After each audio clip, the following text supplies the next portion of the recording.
छत्रपती शिवाजी महाराज, क्रांतीबा ज्योतिरावजी फुले, Rajarshi Shahu Maharaj, doctor Babasaheb Ambedkar क्रांतीसूर्यांना अभिवादन करून आजच्या ह्या अतिशय रंगलेल्या आणि आपण सर्वांना खरं म्हणजे एकत्र करणाऱ्या विचाराने अशा या माझ्या पुस्तकाच्या निमित्ताने आयोजित केलेल्या सभेमध्ये आपले अध्यक्ष आदरणीय बाबा आढाव आणि आदरणीय आठवले साहेब, अर्जुनराव डांगळे, डॉक्टर मनोहर जाधव, अनुजी मालेकर, आताच बोलून गेलेले लक्ष्मणराव माने, माझे मित्र अरुण खोरे, विजयराव जाधव आणि सुरेशजी आणि सर्व मित्रांनो, खरं म्हणजे समोर बसलेले सर्व निर्णय पक्षाचे आहेत, काही आमच्या राष्ट्रवादी काँग्रेस पक्षाचे पण होते आणि रिपब्लिकन, दलित पॅन्थर सर्व चळवळीतले नेते मंडळी इथे आहेत आणि असं एकत्र येणं या पुस्तकाच्या निमित्ताने झाल्यामुळे मला स्वतःला खूप आनंद आहे. मी भाषण अजिबात करणार नाही आणि भाषण करण्यासाठी आलो नाही, उलट या सर्व लोकांनी माझं प्रचंड कौतुक केलेलं आहे. ते कौतुक ऐकताना खूप सुखी झाल्यासारखं वाटते की माणसाच्या जीवनामध्ये सुखाचे क्षण कमी असतात, आज हे सुखाचे क्षण आले असं मला वाटतं. कोरोनाच्या काळात 2 वर्ष लिहित बसलो होतो, त्यावेळेला 1 वर्ष दलित पॅन्थरच्या आठवणी मागे जाऊन 50 वर्ष स्ट्रेच करताना प्रचंड असं एक प्रेशर नाही म्हटलं तर ब्रेनवर येत असतं. 50 वर्षापूर्वी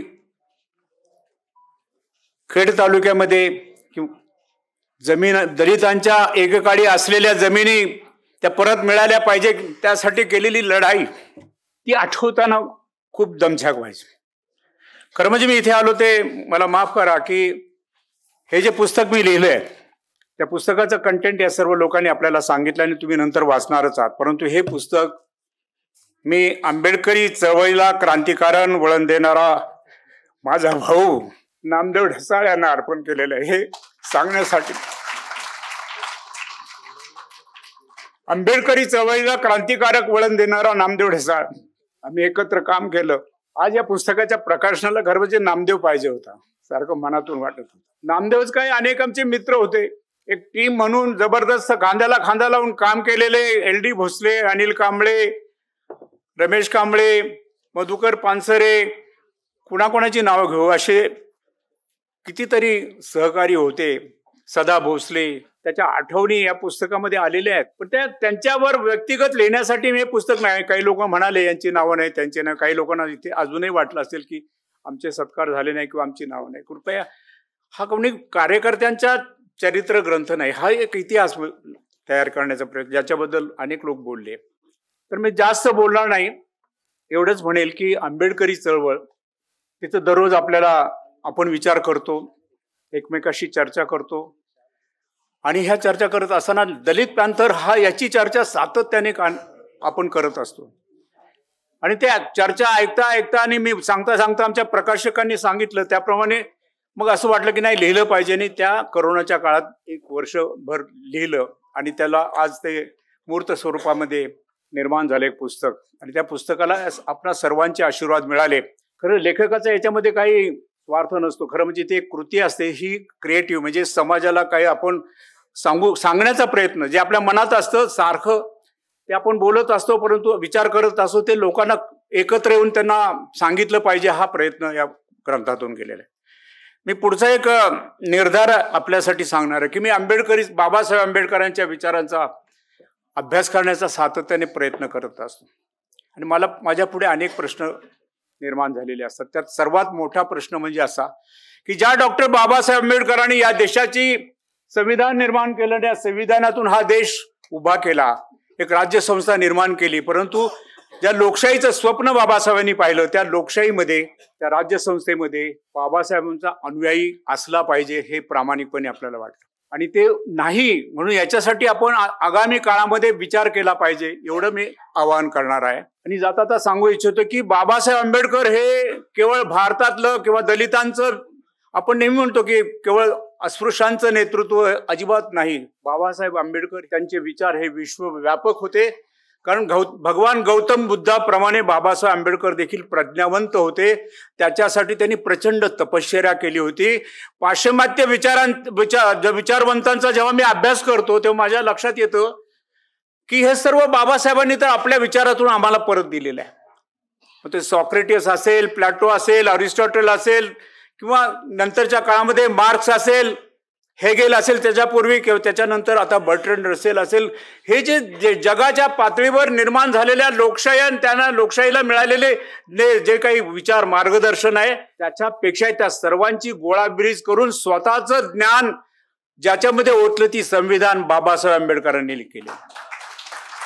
आणि आगामी काळामध्ये मी ही अनाउन्समेंट करण्यासाठी आलो की आगामी काळामध्ये मी Socrates to doctor Babasaheb Ambedkar असा ग्रंथ लिहिण्याचा विचार. आणि बाबासाहेब आंबेडकरचे या सर्वांच्या बरोबरीचे नाही, एक कारण बाबासाहेब आंबेडकरांनी जी लोकशाही दिली बाबा, ती सोशल डेमोक्रेसी दिली आहे. सोशल डेमोक्रेसी याचा विचार आपण कधी केलाय? सोशल डेमोक्रेसी म्हणजे काय? कोण बोलतायत? देशाचा पंतप्रधान बोलतो सोशल डेमोक्रेसी म्हणजे काय? कोणी राज्यकर्ते बोलतायत सोशल डेमोक्रेसी म्हणजे काय? बाबासाहेब आंबेडकरांनी जी सोशल डेमोक्रेसी आणि व्याख्या डेमोक्रेसीची व्याख्या देखील बाबासाहेबांनी सर्व केलं, हे सर्व लोकांसाठी केलेलं आहे. परंतु ते लोक, वी द पीपल, ते लोक मात्र जागेवर नाही आहेत. ते लोक रस्ता हरवतात. ते लोक या देशामध्ये खऱ्या अर्थाने लोकशाही निर्माण करत नाहीत. आणि म्हणून हे आज असं आहे. बाबासाहेबांनी खूप इशारे दिले होते, त्याबद्दल मी आता बोलणार कारण माझं भाषण लांबत जाईल याची मी थोडीशी क्षमा मागतो. परंतु आपण पुढच्या काळामध्ये देखील अशा दृष्टीने प्रयत्न करू. आपण भरभरून मला जे प्रेम इथे दाखवलं त्याबद्दल मी आपला म्हणजे इथे बाबांचे पहिल्यांदा आभार याच्यासाठी मानतो. खरं म्हणजे आपल्या देशात महाराष्ट्रातले सर्वात बुजुर्ग नेतृत्व कोण असेल तर ते बाबा आढाव.